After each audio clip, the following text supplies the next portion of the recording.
Transition Tuesday. I'm Jane. This is Joe. Well, it's 2022 and we are talking about, was that intentional? Joe and I don't typically make New Year's Eve resolutions. Instead, we talk about some things that we want to be more aware of and intentional about doing in the next year. So it is goals. Usually it does relate to things that we're working on in Joe's transition plan, but it's kind of a conversation about what would you like to welcome into your world in 2022. Attention leads to intention. So what I mean by that is when I pay attention to how Joe reacts to something. Joe is a person with spastic quad cerebral palsy who uses a wheelchair, who is not functionally nonverbal. He doesn't communicate through speech or written word, and he needs help with some things. So communication for Joe requires me to pay attention to his reaction and then for him to do something intentionally to confirm whether or not the things I'm doing or the questions I'm asking him are right. Do they match his opinion? One of the ways you've seen us do that is I ask Joe to use his voice or to touch my hand. So Joe, would you agree that when you touch my hand, it's something that you do on purpose, with intention? When you touch my hand, is that something you do intentionally? If that's true, will you touch my hand? Thank you. Thank you. Is it important to you that you can show people that you're doing things intentionally? Do you think it's important for people to understand that you're not just a blob sitting there, that you have opinions and ideas and intentions? Tell me with your voice or touch my hand if that's true.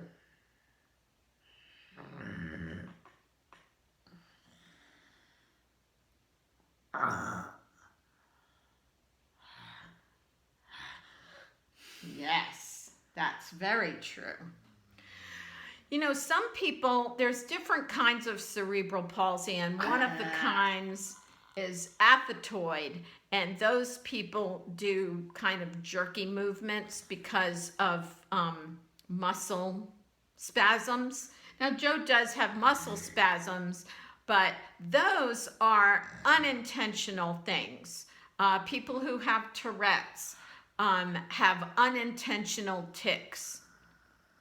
So that's why I say attention leads to intention, because if you pay attention to someone enough, like if you have a person that you, like I had a friend who had athetoid CP, and I knew when her jerks were unintended and when her movements were intended.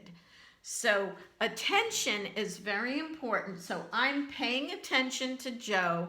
I'm watching for his reactions. A smile is good, but being the pushy mom that I am, I want confirmation.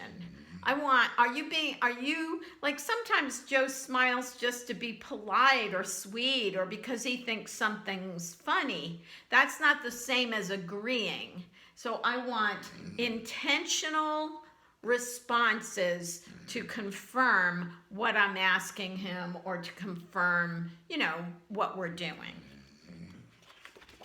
Supporting intentions. So that means that my job as Joe's communication partner is to know what the goal is, whether it's working on something together, or whether it's just asking a question, what is the end result that we're looking for, and making it clear what I'm asking Joe for. Because he has to use so much energy to answer a question and to give me a response. I need to make sure that he knows what I'm after. And then Joe's intention is to use his hand or his voice to respond. And Joe totally gets that. We've been practicing it for years. It's the thing that he knows how to do. Intention versus habit. So this is really important, especially when you're trying to focus on certain things as a goal.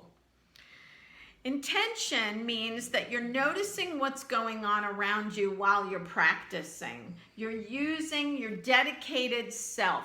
And what I mean by that is all of our focus is on that question, that movement, that response. Habit is the opposite of that. Habit is something that you do by rote. You don't think about it. You just perform the action without thinking. I don't know, what's a habit? Joe, what's a habit? A habit of mine is probably filling the space with sound and talking. That's a habit that I have. Answering questions for Joe because too much time has passed. That's a habit of mine. It's not intentional, but it's a habit. So one of the ways to be more attentive, intentional, and less relying on habit is it's an easy thing to do, and we all can practice this. Take a couple of deep breaths. Just take a couple of deep breaths before you perform a task, before maybe at the beginning or the end of your day, just to pay attention to your surroundings. Notice what's going on. Does something hurt? Does something feel better today than it did yesterday? Is something gnawing at you? Are you worried about something? Taking a few deep breaths, being intentional about living in your space just for a few minutes. So Joe and I are going to practice that. We're going to take 5 deep breaths. You ready? 1. Inhale. Exhale. Inhale. Exhale. Inhale. Exhale. Do it with us. Inhale. Exhale. One more. Make it the deepest breath.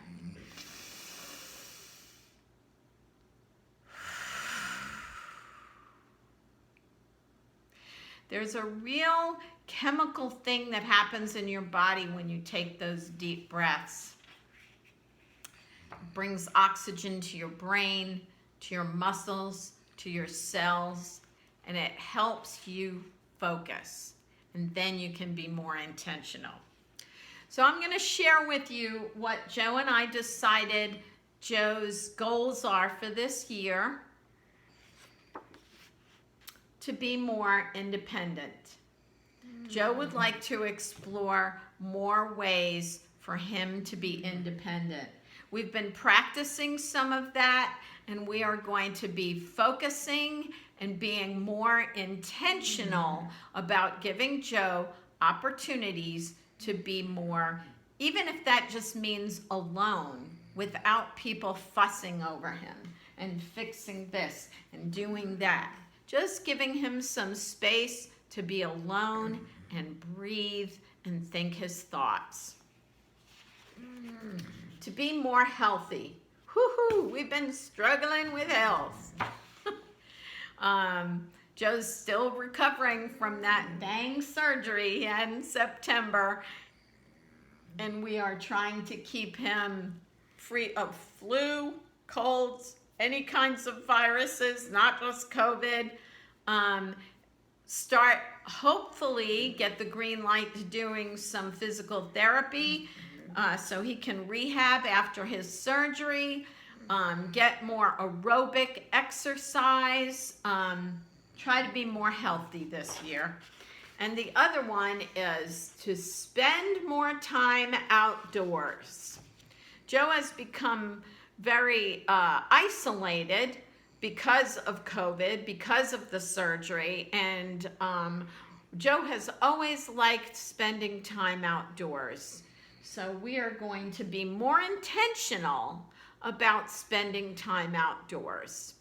So those are our goals. We'll keep you updated on how our intentional practice is going. We would love to hear about yours. And you can, message us on the Facebook page, or please subscribe to our YouTube channel, Transition Tuesdays with Jane and Joe. And I will intentionally wish you good tidings this week. See you next time.